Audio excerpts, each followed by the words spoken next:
नमस्कार साथियों चलिए देखते हैं कि इस बजट से कर्मचारियों, किसानों और आम जनता को क्या मिला। इस बार ना कोई कर लगेगा और ना ही किसी की दर में वृद्धि होगी। घर घर नल के जरिए पानी पहुंचाने के लिए बजट को 3.5 गुना बढ़ा दिया गया है।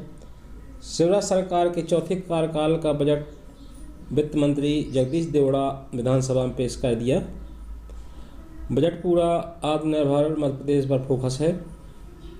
वित्त मंत्री ने कहा है कि इस बार सरकार ना तो कोई नया कर लगाएगी और ना ही पुराने करों में कोई बढ़ोतरी करेगी।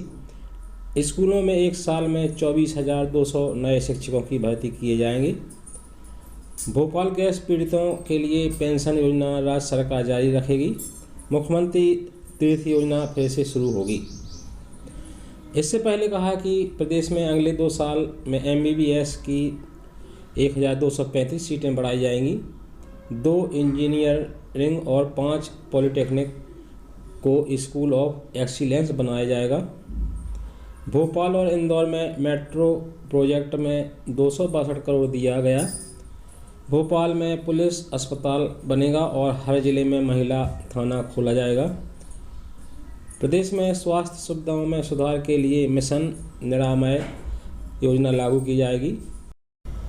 वित्त मंत्री ने कहा है कि चंबल के लिए अटल प्रोग्रेस वे है ही। अब पूर्व से पश्चिम को जोड़ने के लिए नर्मदा एक्सवे का खाका तैयार किया गया है। नर्मदा एक्सवे के किनारे उद्योग विकसित करने की योजना है।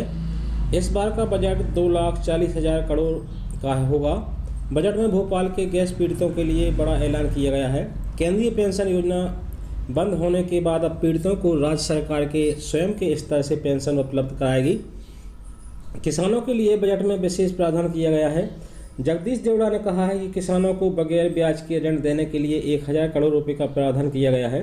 हमने किसान सम्मान निधि योजना लागू की है। किसानों को 6,000 प्राप्त हो रहे हैं। 78 लाख किसानों को 8,000 करोड़ रुपए प्राप्त हो चुके हैं। हमारे मुख्यमंत्री ने इस योजना को टॉप अप करते हुए किसान कल्याण योजना में 4,000 रुपये और बढ़ाया गया है। मध्य प्रदेश में किसानों को 10,000 रुपये दिए जा रहे हैं।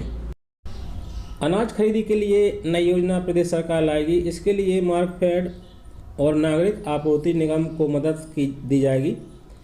इसके लिए 2,000 करोड़ रुपए का प्रावधान किया गया है। 9 मेडिकल कॉलेज खोले जाएंगे। मध्य प्रदेश में 9 मेडिकल कॉलेज की घोषणा की गई है। वित्त मंत्री ने बताया कि श्योपुर, राजगढ़, मंडला, सिंगरौली, नीमच, मंदसौर, दमोह, छतरपुर, सिवनी में नए मेडिकल कॉलेज खोले जाएंगे। महेश्वर का नाम नहीं होने पर कांग्रेस विधायक और पूर्व मंत्री विजय लक्ष्मी साधु ने आपत्ति जताई। उन्होंने कहा कि सबका नाम लिया, सिर्फ महेश्वर को ड्रॉप कर दिया। पहली बार गांव से बच्चों को स्कूल जाने के लिए ट्रांसपोर्ट सर्विस। 9वीं से 12वीं तक के स्टूडेंट के लिए 5 आदिवासी बहुल जिलों में ट्रांसपोर्ट सर्विस का नया प्रयोग किया जाएगा।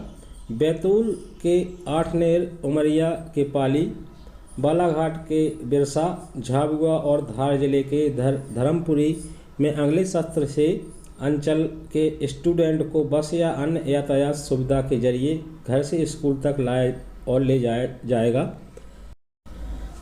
घर घर नल के जरिए पानी पहुंचाने के लिए बजट बढ़ाया। वित्त मंत्री ने जल क्रांति का ऐलान करते हुए कविता पढ़ी। उन्होंने कहा, मंजिलें भी जिद्दी हैं, रास्ते भी जिद्दी हैं, हम सफल होंगे क्योंकि हमारे हौसले भी जिद्दी हैं।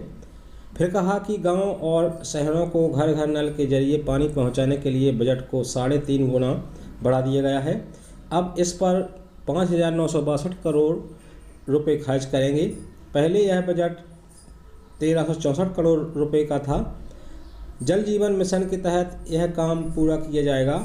गांव में सोलर पंप के जरिए पानी की सप्लाई कराएंगे ताकि बिजली बिलों का भार कम हो सके। स्व सहायता समूह को 4% पर ब्याज पर ऋण दिया जाएगा। साथ ही सामाजिक सुरक्षा पेंशन जारी रहेगी। बजट में यह मिला। छतरपुर जिले के जटाशंकर में रोप वे बनेगा।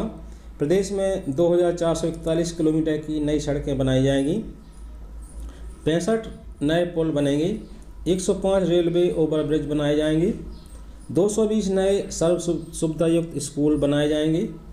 स्ट्रीट वेंडर योजना में 10,000 रुपये के लोन में ब्याज नहीं लगेगा। पूरा बजट आत्मनिर्भर मध्य प्रदेश पर फोकस। इससे पहले कैबिनेट की बैठक में बजट को मंजूरी दे दी गई थी। बजट में आत्मनिर्भर मध्य प्रदेश के रोड मैप के आधार पर योजनाओं के लिए राशि का प्रावधान किया गया है। प्रदेश में हर वर्ग को साथ कर रखने की कोशिश की गई है। बजट पेश करने से पहले वित्त मंत्री जगदीश देवड़ा ने कहा कि बजट में देखने को मिलेगी आत्मनिर्भर मध्य प्रदेश की झलक। कर्मचारियों के लिए, महिलाओं के लिए, हर किसी के लिए इस बजट में कुछ न कुछ होगा। कोरोना काल के बाद गड़बड़ाई मध्य प्रदेश की आर्थिक स्थिति को ठीक करने की कोशिश की गई है। माना जा रहा है कि नगरीय निकाय एवं पंचायत चुनाव को ध्यान में रखकर प्रदेश के 10 लाख से अधिक कर्मचारियों और पेंशनधारियों का महंगाई भत्ता डीए और राहत डीआर बढ़ाने की घोषणा बजट में होगी। अभी कर्मचारियों और पेंशनरों को 12% डीए डीआर मिल रहा है। सालाना वेतन बढ़ोतरी देने के साथ अंशदायी पेंशन योजनाओं में राज्य का हिस्सा 10 से बढ़ाकर 14% करने की घोषणा भी हो सकती है। इसी तरह स्ट्रीट वेंडर को बिना ब्याज लोन देने की योजना को भी बढ़ाया जा सकता है। मंत्रालय के सूत्रों ने बताया कि आत्मनिर्भर मध्य प्रदेश के सभी 4 सेक्टरों को मजबूत करने के प्रावधान बजट में शामिल किए गए हैं। सरकारी कर्मचारियों को जुलाई 2020 का इंक्रीमेंट जुलाई 2021 के साथ देने की घोषणा बजट में होगी।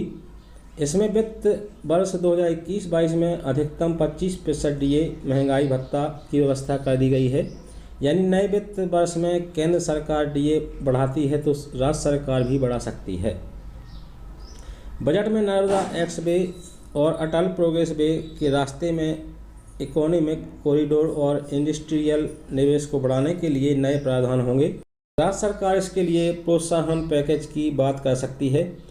इस बार सरकार मुख्यमंत्री स्वरोजगार योजनाओं को नए तरीके से लागू करेगी।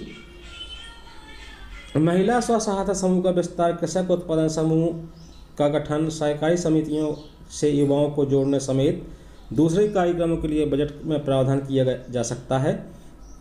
इसी तरह रोजगार को बढ़ावा देने के लिए कस्टम हायरिंग सेंटर की संख्या बढ़ाने की घोषणा भी प्रस्तावित है। इसमें कृषि स्नातक और कृषक पुत्रों को प्राथमिकता मिलेगी। चालू वित्त वर्ष यानी 2020-21 के बजट में 2019-20 की तुलना में करीब 28,000 करोड़ की कमी आई थी। बजट में सिर्फ सड़कों की मरम्मत के लिए राशि दी गई थी। इस बार शहरी विकास को ध्यान में रखते हुए लोक निर्माण विभाग के लिए करीब 5,000 करोड़ रुपए का बजट लाने के संकेत दिए हैं। तो साथ ही जानकारी पसंद आई हो तो वीडियो को लाइक करें, शेयर करें। धन्यवाद। जय